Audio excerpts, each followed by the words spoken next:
Hi! All right, we've got Instagram, we've got Facebook, we're all ready to go. It is summer. I kind of put on powdered makeup this morning and not the whole bit because, you know, who really cares? I'm just going to wash it off after this anyway and probably change into my jammies, let's be honest. Okay, so it is Tuesday at 10, and I'm really excited about this week because I'm talking about self-compassion and social media. And I'm going to start with my passionate plea.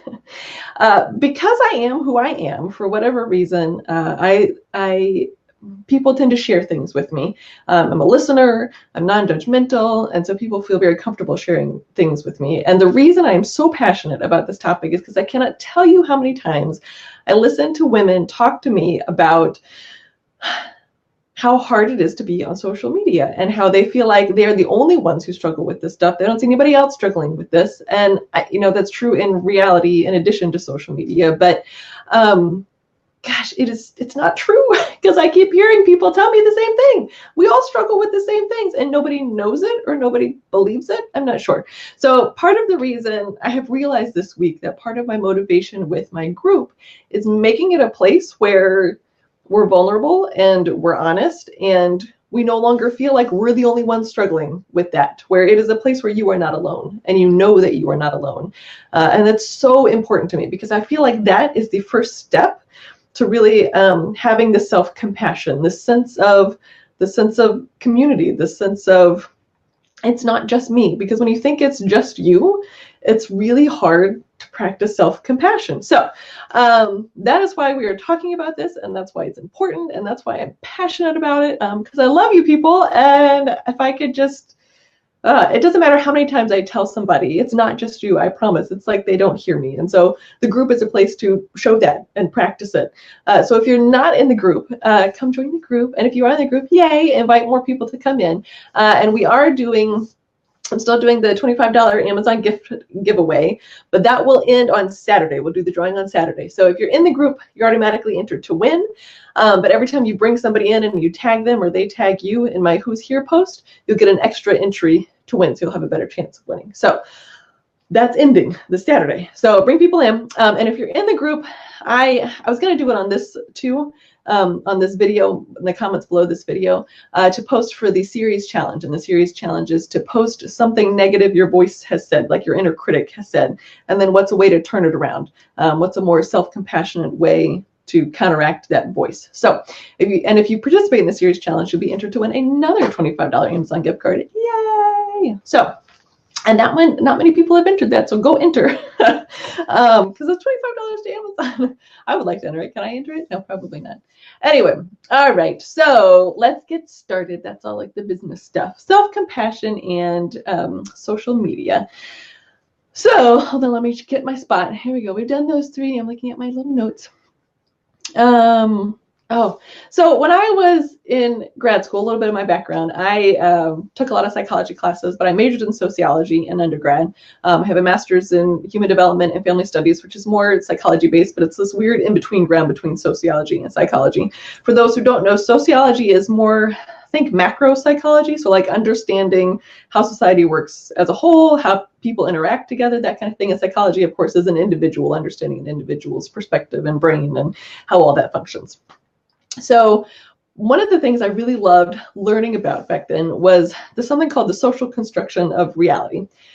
And because it's interesting to me because we do construct how we see the world. Like we reinforce our beliefs based on what we tell ourselves, and we're constantly building it. It's not like there's an actual reality that exists.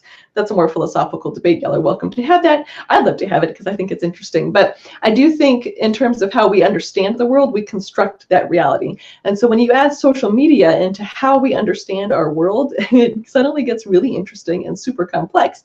And so that's part of the reason I find it interesting. So today we're going to talk a little bit about both the macro level, a little bit on that, but mostly the micro level of how social media impacts how we see the world. So hello, Holly, by the way.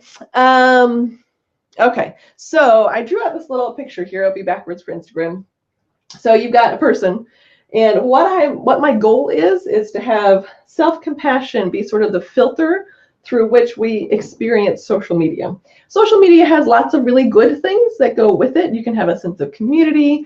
Excuse me. It helps people who are introverted and socially awkward be more comfortable to interact on the internet because you don't have the immediate face-to-face interaction, and so that can be helpful. But it also has some negative things that go with it. And so to me, kind of what we want to do is figure out a way to experience social media in the most positive way possible while limiting the negative ways. And I think having everything come through a filter of self-compassion is really one of the best ways to do that. So then some of the negative things, there's more, but some of the negative things that go along with social media is self-promoting, self-comparison, and then kind of a result of that is isolation.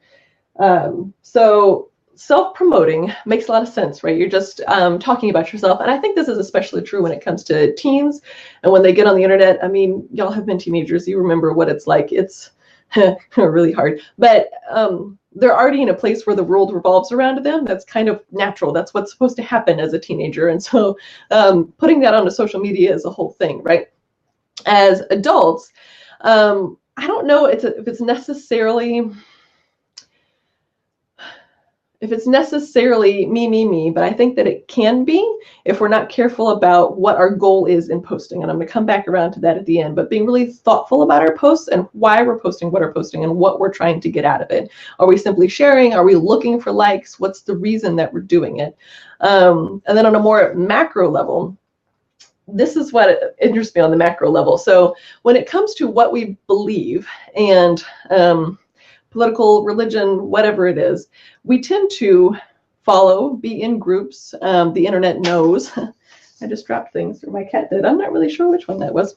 The internet knows what we like, and so they're going to give us more of what we like. So what ends up happening is we live in this little bubble where all we see are the things that we believe. And there's very little to counteract that unless we're doing this, unless we're coming head to head with something. But there's minimal exposure to other ideas. We kind of, in social media, start to exist in this vacuum.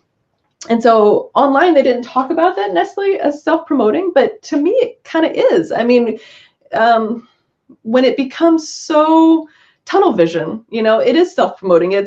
These are my ideas. The internet is reinforcing what I believe. It all makes sense. Like, this is why. It becomes extraordinarily interesting and complex. But I think it's important to be aware of that. And somewhere, I will go find it. I can't find it. Somewhere there was an interesting TED Talk, I think, and he sort of joined a group that was completely opposite of his beliefs and what that experience was like for him, and what he learned from that experience. And I think it's important to recognize that the internet makes us exist in a bubble. It makes us exist in this space that just reinforces what we already know. And sometimes it's good to branch out from that and go try to experience other things. So that's one area where it's negative, self-promoting. And I'll get around to what the filter does in a minute. Self-comparison, and this is more on the micro level, right? So it's more, especially as women. So women tend to, hold on, I have my note. Women are more likely to maintain and manage their identities through social media more than men. And I think that's just because we're social creatures. It just makes sense to me. They didn't give a reason, although there was a linked article, so I'm sure we could go and read that if we wanted to. But I think as women in particular, the self-comparison bit becomes very difficult. Excuse me. And what's interesting about social media is that it is so pervasive and we're on it so much, it sort of becomes integrated into our psyche and it becomes part of who we are. So you literally can't escape it. It's not like turning off the internet or getting off of Facebook makes it go away. It's still there because it's lodged up in your brain. The pictures of the people you've seen, the thoughts that you had while you were looking at that. There's information about, if you see someone who's more attractive than you are or who you judge to be more attractive, that it makes you feel bad about yourself. Like people tend to walk away from that experience feeling worse about themselves, which is not good. I mean, what's interesting to me is we struggle so much with social media and yet we stay on it. And there's a variety of reasons. I mean, I like to stay connected to my friends. A lot of activities that I'm involved in have Facebook groups that's where we notify where it's going on. So I don't think it's wrong to be on social media. I just think it requires a great deal of practice and mindfulness as to how we go about doing it. Okay, so let me see, I've got everything. Right. Isolation. So the result of self-promoting and self-comparison is isolation. I guess when it comes to the macro self-promoting, that might give you a feeling of sense of community, but it becomes very black and white. It super divides you from whatever the other side of what you are, what your belief system is. You know, you don't have any exposure to that. So it's like group isolation, if that makes any sense. And the sense of isolation is what gives us this feeling of aloneness, which is the opposite of what self-compassion tries to do. Self-compassion is trying to connect you to those around you. I am not alone. I'm not the only one who experiences this. And I think that social media in particular, it's so isolating. It can be so isolating. So if we look at things on our social media accounts through a lens of self-compassion, so everything that we read, pictures that we see, if we see it as part of the greater whole and not as a single bit, it just makes it so much better for you and the other person. One of the goals of One of the goals of self-compassion is to foster a sense of social equality. And I read this in one of the articles, and I really loved that, because if you have a sense of social equality, it's not just you, it's not just them. Everybody's kind of in it together, you know? And I really like the concept of approaching social media not as an individual, but from a more global perspective. How are we all doing? How can I help you? How can I interpret what you're showing me and still feel good about myself? So I came up with a couple of, changing up. And my brush is pointed. Okay, there we go. I came up with a couple of ways that we can, like actual things that we can do to try to use this lens of self-compassion with social media. So one for me is I ended up unfollowing a couple of people. We're still friends on Facebook. They don't know, it doesn't tell them, but they just don't show up in my feed because it was just not healthy for me. Like, it was really hard for me, and it didn't matter how much I tried to be positive about it or how much I tried to not feel threatened, if that makes any sense. Like pretty people, and you're just like, oh, it's hard. It is just hard. And so I unfollowed them because it wasn't good for me. It wasn't healthy for me. And I would like to get to the point where I can follow them again and still be okay with myself. But at that point, and still, I just needed some room to breathe, you know? I needed to be able to get on social media without feeling bad about myself, without feeling overwhelmed. And I think that is okay. It is okay. So step one, you can unfollow some people if you need to, and there's nothing wrong with that. Take some time off, work on yourself, whatever. And a lot of people take hiatuses, just leave social media for a while, which I think is good too, or altogether. I know plenty of people who aren't on social media. But if you're trying to find a balance, these are some approaches. So, and I think even with a balance, a hiatus, like just being like, I'm off for a while, it helps kind of recenter yourself, to find yourself again, regardless, outside of the rest of social humanity. You know, you still got the people you talk with, but it's so different. It's so different. Okay, so that's one. Unfollow people if you need to. Let's see. Oh, here's the other one. This to me is the hardest one, and that is encouraging other people when they post. You know, if you somebody posts something and you feel threatened by it, commenting with something nice. You know, don't just leave that post and be like, I hate myself, or I don't look like that, or my kitchen doesn't look like that. I don't know, whatever it is. Look at their post and comment and say, wow, that's really amazing, or not, I wish my kitchen could look like that. Like, that's not helpful, because that's the comparison. Anything not comparison, we want to unify what we're experiencing. So I think I mentioned this last week with photographers. You know, photographers there's a lot of photographers. It's very competitive, and it can be difficult when you're trying to run a business to have this sense of a whole and not this sense of not comparison, but competition. I don't know what's happened to me today. Sorry. And so when I find photographers, especially in my area, that post things, I don't just leave that conversation not saying anything. I comment and say, oh, that's a great job, or I, give it a like or heart or whatever. And I really try to work on being happy for them, being excited for them, feeling like we're connected as opposed to feeling compared to them or isolated from them. And it really is the hardest one, because it's a totally different mindset. So that's number 2. And the last one, excuse me, I got stuff in my eye. I'm coughing. Hold on, you guys. I don't know what's happening. It's summertime. That's what's happening. Okay, the last one, which I got from, I don't know where the cover is. I take the covers off my book, but I got from Daring Greatly. Yeah, that's in there. Maybe it's upside down. There we go. So by Brene Brown, is to evaluate what you post before you post it. And I really worked on this before I started my business, because prior to starting my business, I really wasn't online that much. I didn't spend that much time online. I spent time consuming online, but I didn't spend a whole lot of time creating online or commenting online or posting online because it stressed me out, honestly. And so I wanted to have a plan when I started this as to how I was going to, I wanted to be intentional about it. But I think that it's important to, the cat is now under the laptop, so I'll apologize if the laptop goes down. I didn't shut them out today. Where was I? Holy cow, you guys. Right. Oh, yes. I think it's good, even on a personal level, to evaluate what you're posting and to think about it. And when it comes to my kids, for instance, when they get to be teens or when they are allowed to be on social media, I will be teaching them to do this, because teens in particular, I think you just post things, right? Because that's what you do. Look, it's all well, but there she goes, she's down. You just post things because that's what you do.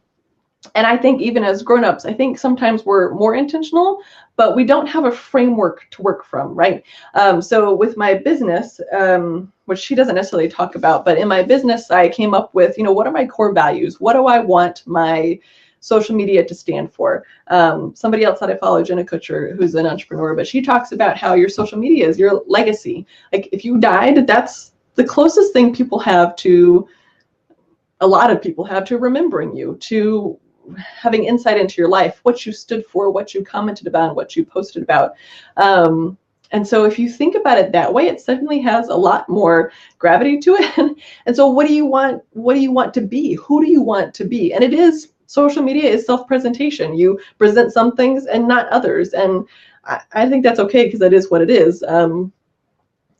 But to be intentional about what you want it to be. So coming up with core values, coming up with what you want to stand for.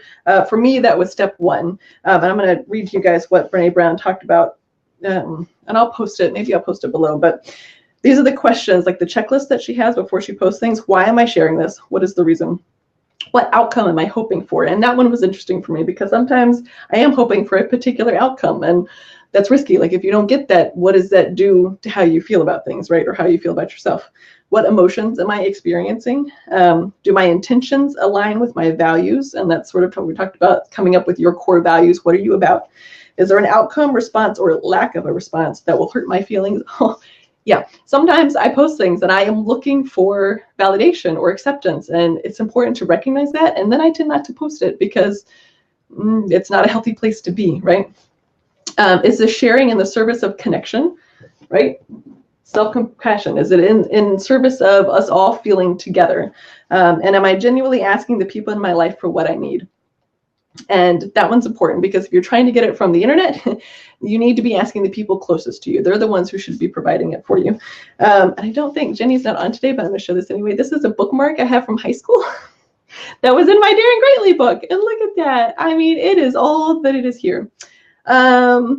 Anyway, so that's the third step, is sort of evaluating before you post anything, thinking about it and being super intentional about it, and not just putting it out there and then being reactive towards it. It's different to be reactive than to be intentional. So, all right, so that's self-compassion in social media. And I really think, I'm sure there are other tips and tricks for dealing with social media, but to me, this is the most effective way to make it helpful and useful, as opposed to just reactionary and isolating. So, all right, so next week, so I'm doing the drawing on Saturday. So if you're not in the Facebook group, go join the Facebook group for the $25 Amazon gift card.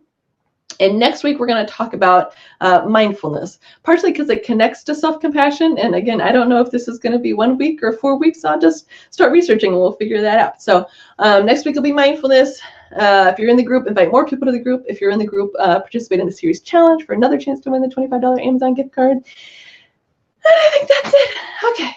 It's summer. Yay. hey, my kids are actually gone this week. What? And so I'm working on cleaning out closets and all that kind of stuff. So yeah, that's how that goes. So hopefully y'all are on vacation, or you're having a nice time, or it's just more chill and you don't have a morning alarm clock. That would be lovely. Okay, I will see you guys next week. Have a good week, and yep, I'll talk to you later. Bye. All right, in broadcast.